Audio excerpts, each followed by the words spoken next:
बच्चों, मैं डॉक्टर प्रदीप कुमार पांडे, सहायक प्राध्यापक, दर्शन विभाग, RVGR कॉलेज, महाराजगंज। आज मैं आपके साथ बौद्ध दर्शन में समाहित जो मुख्य विचार हैं उस पर एक संक्षिप्त चर्चा आप सबके साथ करूँगा। इनमें कुछ विवेचन स्वयं बुद्ध ने किया है। मुख्यतः हम लोग यहाँ उनके दार्शनिक विचारों का उल्लेख करेंगे, चर्चा करेंगे, जिसपे उनके सभी धर्मोपदेश अवलंबित हैं। वैसे तो बौद्ध दर्शन बहुत ही विहंगम दर्शन है और उसमें तमाम बातें कही गई, लेकिन प्रारंभिक बौद्ध धर्म के जो मुख्य विचार हैं जिस पर धर्म बौद्ध दर्शन अवलंबित है, बेसिक आधारभूत जो संकल्पनाएं, तो उन विचारों को हम संक्षिप्त चर्चा आपके साथ करेंगे। ऐसे 4 विचार हैं जिस पे बौद्ध दर्शन का अधिष्ठान हुआ है। पहला है प्रतीति समुत्पाद, दूसरा कर्म, तीसरा क्षणिकवाद और चौथा अनात्मवाद। इसमें आत्मा का अस्तित्व है, इस तरह की बात है। तो पहला प्रतीति समुत्पाद, इस पे हम चर्चा करके देखें कि प्रतीति समुत्पाद क्या है। इसमें प्रतीति समुत्पाद के बारे में चर्चा करते हुए कहा गया है कि भौतिक तथा आध्यात्मिक जितनी भी घटनाएं होती हैं, सबों के लिए कुछ न कुछ कारण अवश्य रहता है। किसी कारण के बिना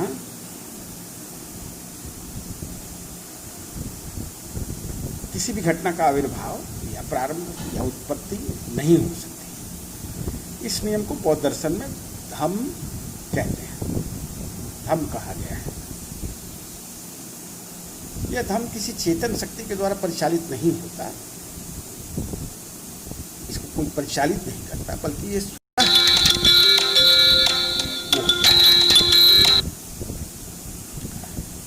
कारण के उपस्थित होने पर कार्य की उत्पत्ति आप से आप हो जाती है। कार्य की उत्पत्ति आप से आप हो जाती है। कोई भी वस्तु स्वयंभूत नहीं होती। किसी पूर्व घटना अर्थात किसी कारण पर निर्भर करती है। अकस्मात किसी का प्रादुर्भाव नहीं होता। इस नियम को संस्कृत में प्रतीति समुत्पाद तथा पाली में पतिच्छ समुत्पाद कहते हैं। मतलब हर कार्य के पीछे कोई न कोई कारण है।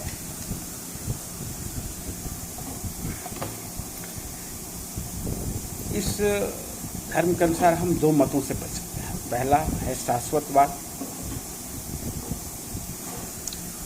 दूसरा शाश्वतवाद के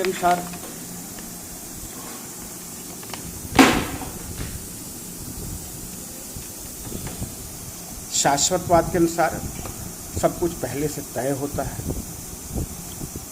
हर कर्म या कुछ वस्तुएं ऐसी हैं जिनका ना आदि है ना अंत है, जिनका कोई कारण नहीं है, ये अन्य किसी वस्तु पर अवलंबित नहीं है। ये शाश्वतवाद की मूल संकल्पना है। दूसरा है उच्छेदवाद। इस मत के अनुसार वस्तुओं के नष्ट हो जाने पर कुछ भी अवशिष्ट नहीं रहता है।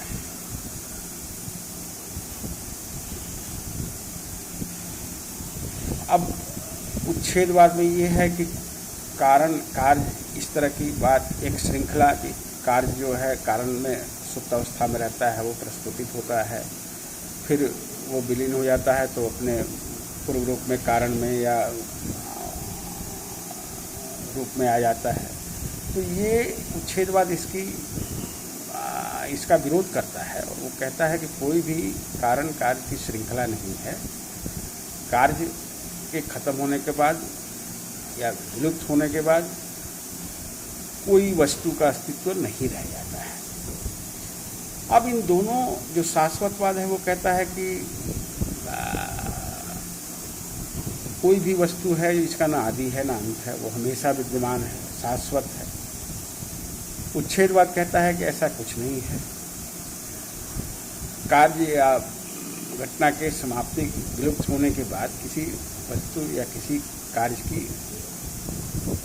कार्य का अस्तित्व नहीं रह जाता है, ये उच्छेदवाद है। अब इन दोनों एकांतिक मतों के बीच में बौद्ध धर्म ने अपना एक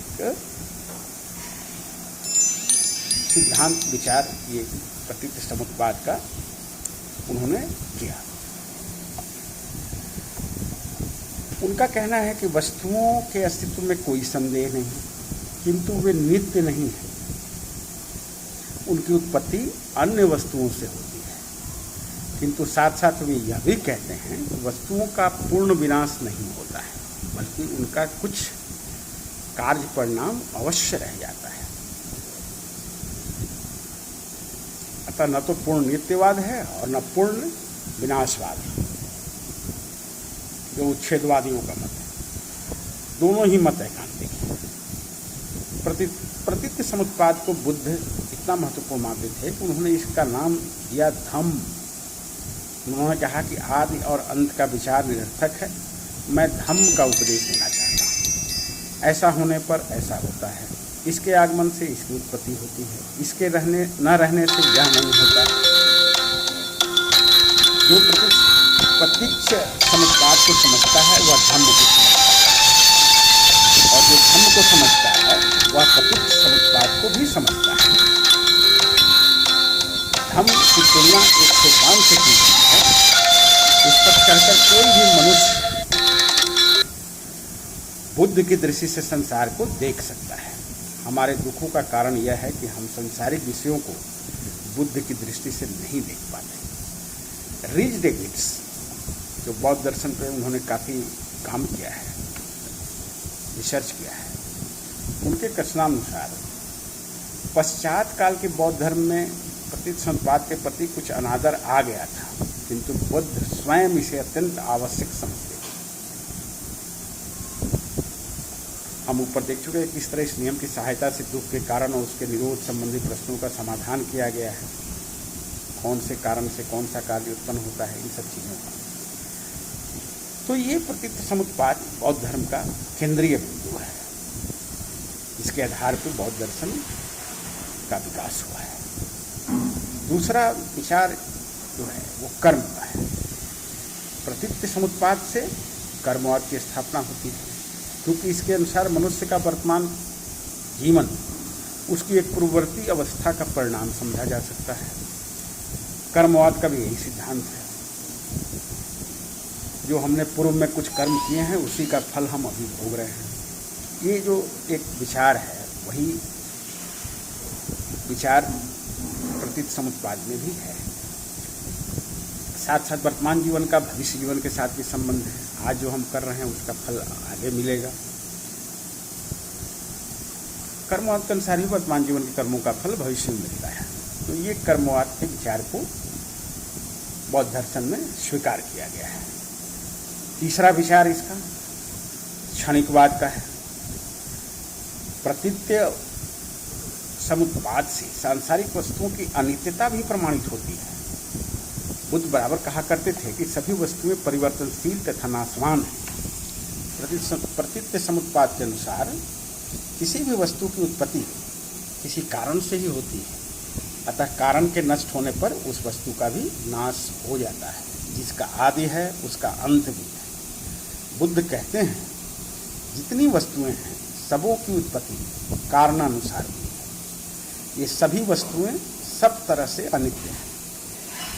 जो नित्य तथा स्थायी मालूम पड़ता है वह भी विनाशी है। जो महान मालूम पड़ता है उसका भी पतन होता है। जहाँ संयोग है वहाँ वियोग भी है। जहाँ जन्म है वहाँ मरण भी है। तो इस तरीके से उन्होंने क्षणिकवाद की मान्यता को प्रश्रय दिया। बौद्ध दर्शन जीवन की तथा सांसारिक वस्तुओं की अस्थिरता के संबंध में कवियों तथा दार्शनिकों ने अनेक वर्णन किए हैं। बुद्ध ने इस विचार को अनित्यवाद के रूप में प्रतिपादित किया। उनके अनुसार, उनके अनुयायियों ने अनित्यवाद को क्षणिकवाद कर दिया। क्षणिकवाद का अर्थ केवल यह नहीं कि कोई वस्तु नित्य या शाश्वत नहीं है, किंतु इसके उपरांत इसका अर्थ यह भी है कि किसी भी वस्तु का अस्तित्व कुछ काल तक भी नहीं रहता है, बल्कि एक क्षण के लिए रहता है। जैसे जैसे बौद्ध धर्म का विकास होता गया, कई संप्रदाय इसमें भी शाखाएं निकलती गई, तो थोड़ा बहुत उनके मौलिक विचारों में अंतर आया, लेकिन मूल बात यह है कि कोई भी वस्तु अस्थायी या शाश्वत नहीं है, उसका अस्तित्व क्षणिक है, कुछ क्षण के लिए है।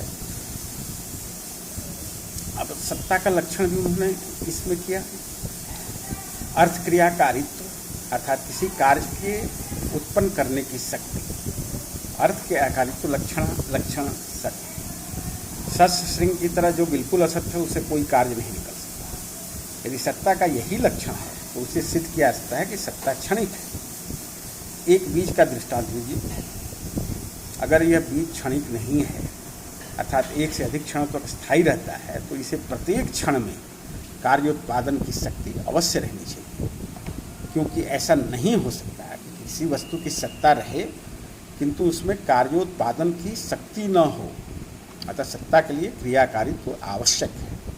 अब प्रश्न यह होता है कि बीज यदि कई क्षणों तक अपरिवर्तित और एक ही रहता है, तो प्रत्येक क्षण में उसमें एक ही कार्य होना चाहिए, किंतु यह सबको विदित है कि किसी वस्तु से प्रत्येक क्षण में एक ही परिणाम नहीं निकलता। बीज जब बोरे में बंद रहता है तो उससे पौधे की उत्पत्ति नहीं होती, किंतु वही जब जमीन में बोया जाता है तो उससे पौधा निकल जाता है। इसके विपक्ष में यह कहा जा सकता है कि यद्यपि बीज वस्तुतः प्रत्येक क्षण एक ही कार्य उत्पन्न नहीं करता, तथापि उत्पन्न करने की शक्ति उसमें सदा वर्तमान रहती है, और जब मिट्टी, जल आदि सहकारी कारण उपस्थित होते हैं तभी वह शक्ति कार्य को उत्पन्न करती है। अतः बीज सदैव एक है, यह कहा जा सकता है, किंतु यह युक्ति बहुत ही कमजोर है। इससे तो यही प्रमाणित होता है कि बीज के पूर्व रूप से, अर्थात जब उनसे मिट्टी, जल आदि का संयोग नहीं रहता, पौधे की उत्पत्ति नहीं होती है।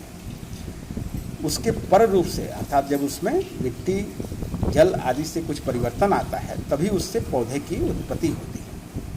अतः बीज दोनों अवस्थाओं में एक सा नहीं रहता, वरन वह परिवर्तित हो जाता है। परिवर्तनशीलता केवल बीज के लिए लागू नहीं है, संसार की सभी वस्तुएं प्रति क्षण बदलती रहती हैं, क्योंकि किसी भी वस्तु से प्रति क्षण एक ही प्रकार के परिणाम की संभावना नहीं रहती। इस प्रकार सिद्ध किया जा सकता है कि प्रत्येक वस्तु की सत्ता क्षण भर रहती है। इसी को क्षणिकवाद कहते हैं बौद्ध दर्शन। तो ये बौद्ध दर्शन में तीसरा मूल विचार है जिस पे उनका दर्शन आरंभ है। चौथा और अंतिम, जो आत्मा के अनस्तित्व। अब चूँकि संसार परिवर्तनशील है, सब कुछ क्षणिक है, तो एक अस्थायी या शाश्वत आत्मा की परिकल्पना नहीं की जा सकती। इसलिए बौद्ध दर्शन में एक शाश्वत, नित्य, अक्षुण, अविनाशी आत्मा का अस्वीकार किया गया है। तो ये बौद्ध दर्शन की चौथी मूल विचार है। प्रतीतिसंवाद, क्षणिकवाद, ये सब कुछ यही साबित करता है कि कोई भी शाश्वत सत्ता का अस्तित्व संसार में, जगत में नहीं है। एक शरीर के नष्ट होने पर दूसरे शरीर में भी इसका प्रवेश होता है। ये मान्यता पहले पूर्व जन्म में हमारे हिंदू धर्म में रहा है कि आत्मा शाश्वत है, अविनाशी है। मनुष्य के मरने के बाद वो आत्मा विद्यमान होती है और पुनः दूसरे शरीर में धारण करती है। लेकिन बौद्ध धर्म में इनका अस्वीकार किया गया। स्थिर आत्मा का अस्तित्व अस्वीकार करते थे। बुद्ध यह स्वीकार करते थे कि जीवन विभिन्न क्रमिक और अव्यवहित अवस्थाओं का एक प्रवाह या संतान है। विभिन्न अवस्थाओं की संतति को ही जीवन कहते हैं। इस संतति के अंदर किसी अवस्था की उत्पत्ति उसके पूर्ववर्ती अवस्था से होती है। प्रतीतिसंवाद में जैसा कहा गया है, इसी तरह वर्तमान अवस्था आगामी अवस्था को उत्पन्न करती है, भूत अवस्था वर्तमान अवस्था को उत्पन्न करती है। प्रत्येक क्षण की ज्योति दीपक की अवस्थाएं बदलती रहती हैं। अतः प्रतिक्षण ज्योति भी भिन्न भिन्न होती है, लेकिन ज्योतियों के भिन्न भिन्न होने पर भी वे बिल्कुल अविच्छिन्न मालूम पड़ती हैं। तो इस तरीके से